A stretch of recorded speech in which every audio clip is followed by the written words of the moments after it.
87% des Français estiment que les territoires ruraux sont abandonnés par les politiques publiques. Avant d'écouter et d'échanger avec Jeanne, je voudrais qu'on écoute le sujet d'Anaïs Bauchet qui revient sur cette étude de l'IFOP pour la Fondation Excellence Ruralité.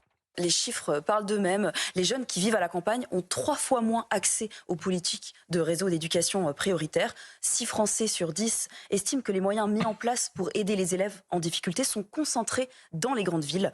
Une responsabilité qui est portée essentiellement par l'éducation nationale pour 75% des habitants des campagnes, avec ce sentiment finalement que les grandes décisions sont prises à Paris, loin des considérations de ceux qui vivent en zone rurale. Un sentiment d'ailleurs qui ne se limite pas à l'école. 89% des habitants des zones rurales constatent un manque généralisé des moyens publics sur leur territoire. Des résultats qui sont quasi unanimes, quelle que soit l'appartenance politique ou la tranche d'âge. Ils sont près de 9 Français sur 10 à estimer que l'éducation a un rôle déterminant à jouer pour dynamiser les territoires ruraux.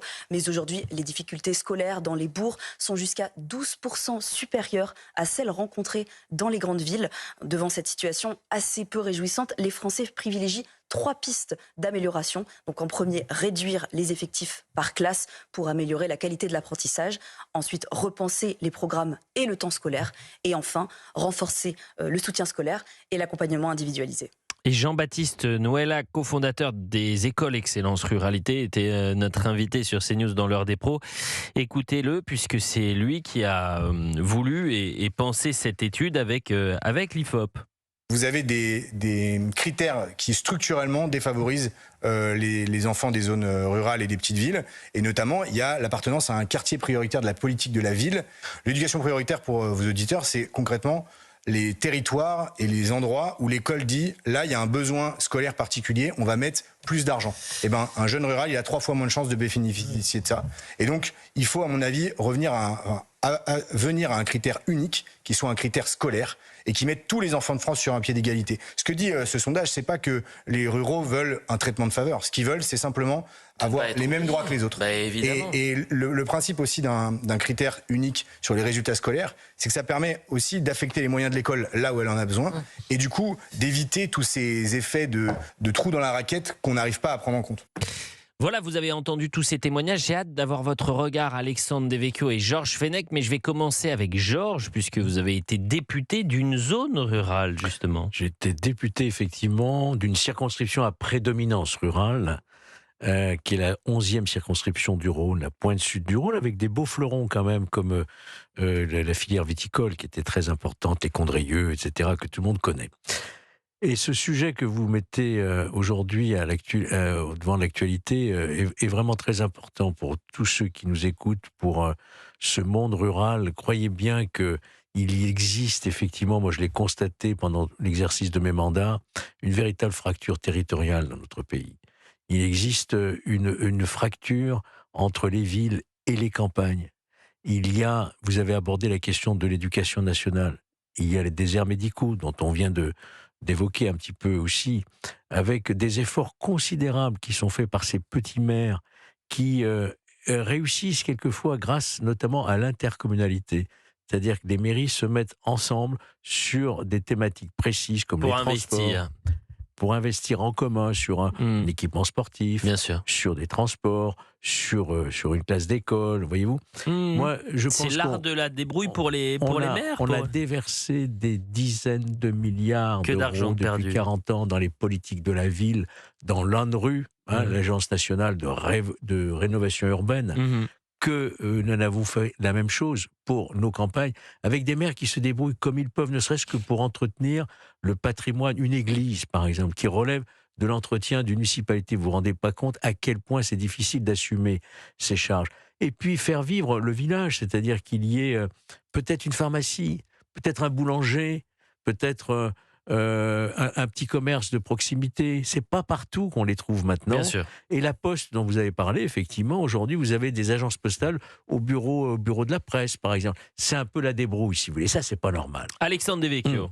Non, effectivement, il y a une véritable inégalité territoriale et une fracture, je dirais, territoriale, mais aussi peut-être entre les élites et les peuples, et de plus en plus depuis qu'il n'y a pas le cumul des mandats. Parce que le fait d'être maire dans un village et député, ça permettait de connaître le terrain. Aujourd'hui, on a des élites politiques qui sont complètement obsédées par les grandes métropoles, alors que c'est pas la majorité des Français qui vivent dans les grandes métropoles. Il y a la France périphérique, il y a la France rurale. Vous avez parlé de la question notamment des politiques de la ville. Alors, il y a des choses dans les politiques de la ville peut-être qui ont été bien, notamment la rénovation urbaine, mais on a d'une certaine manière récompensé ceux qui brûlaient et qui cassaient. On a focalisé l'attention sur eux en oubliant à côté une France silencieuse qui n'a même plus désormais de médecins pour se faire soigner. Donc là, je crois que c'est vraiment un enjeu politique majeur et un enjeu d'égalité. On dit liberté, égalité, fraternité, mais ça commence par traiter tous les citoyens de la même manière où qu'ils habitent. Et c'est la priorité des priorités, c'est-à-dire que vous pouvez investir dans la ville, mais n'oubliez pas la campagne. Jeanne, bonjour. Et si comme Jeanne, vous souhaitez réagir, 01 80 20 31. Monsieur Fenech, bonjour Monsieur Devecchio. Bonjour. Bonjour. Bonjour. Je suis très touchée par ce que je viens d'entendre. Ça correspond effectivement à la réalité. Je crois qu'on a trop souvent considéré les zones rurales avec un certain mépris. Comme autrefois, on considérait que les femmes sous la Troisième République auraient été, si elles avaient été au pouvoir, élues malvotantes parce que conservatrices. On a un mépris pour les zones rurales qui sont l'essence même de notre pays. Et effectivement, la dévolution des dotations de développement rural est à chaque fois un énorme combat pour les élus. Monsieur Fenech parlait des boulangeries, des services qui sont regroupés dans des lieux d'accueil, la poste, l'alimentation. On en est là. Et c'est le reflet d'une négation de ce qui est l'essence du territoire français, à mon modeste avis. Mais votre avis, il est essentiel, chère Jeanne, parce que on entend souvent les terroirs, c'est le poumon de la France. On parle de préférence culturelle désormais. On dit pas de pays sans paysans. Ben là aussi, ce sont les zones rurales. Va peut-être falloir les aider, nos agriculteurs, nos paysans, ceux qui vivent justement à la campagne. Arrêtons avec ces slogans et allons dans le concret. Combien de milliards faut-il pour qu'on retrouve un service public dans les petites communes françaises? C'est là aussi l'essence même du courage et des convictions politiques. Merci, chère Jeanne, d'avoir réagi. Vous nous avez appelé depuis Brest. Je vous remercie de tout cœur et qui vous souhaite une belle période de l'Avent. Ah, merci Jeanne. Merci beaucoup. On est avec Pierre également. Cher Pierre, bonjour, qui nous appelle de Corrèze. 01 80 20 39 21 si vous souhaitez réagir. Bonjour Pierre. Oui, bonjour Elliot, bonjour aussi à vos intervenants. Alors, la ruralité, tiens, est-ce que les pouvoirs publics ont oublié nos zones rurales? Est-ce que vous faites partie des 87% de Français qui estiment que les territoires ruraux sont abandonnés par les politiques publiques? Je dirais, rien n'est fait pour nous. On est totalement oubliés. Et en plus, je trouve qu'on est taxé encore plus, puisque on veut nous imposer maintenant des véhicules électriques qu'on n'a même pas les moyens d'acheter. Stop au diesel, comment on fera pour se déplacer? Un exemple, je suis inscrit aussi depuis 1 an pour retrouver un médecin référent, puisque mon médecin part à la retraite. Donc je rejoins aussi les intervenants précédents pour dire qu'on est vraiment oublié. Rien n'est fait pour nous. On est même en zone blanche, on n'a pas d'antenne pour utiliser nos portables. On est oublié, on est uniquement là pour payer. C'est ça l'impression que j'ai. Bon. C'est l'Europe qui nous dirige. Ah, bah ça, c'est sûr que les décisions.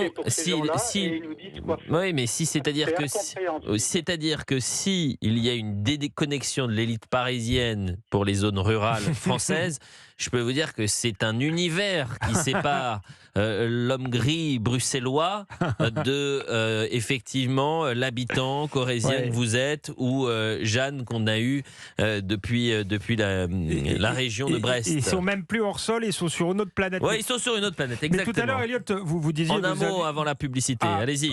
Juste un mot, vous disiez tout à l'heure combien de milliards pour les zones rurales. Vous avez raison, il faut en faire plus, mais il faut déjà commencer par arrêter de les emmerder. C'est ce que disait très bien notre interlocuteur, c'est-à-dire que les gens, ils ont besoin de voitures. On l'a vu, pour aller chercher leurs enfants à l'école, pour se déplacer, c'est vital pour eux. Donc arrêtons avec les Ils ont arrêté avec les limitations de ZFE, hein. vitesse. Ils ont retiré Oui, les mais ZFE. il a fallu quand même se Il a mettre, fallu se mettre en colère. Merci Et arrêtons Hugues. avec les normes Merci pour les Hugues. agriculteurs. Laissez-les vivre déjà. Merci Ce sera déjà Hugues, pas mal merci avant de leur donner des milliards. Absolument. Merci à Alexandre Jardin qui s'est mobilisé notamment. On revient dans un instant et on embrasse Pierre.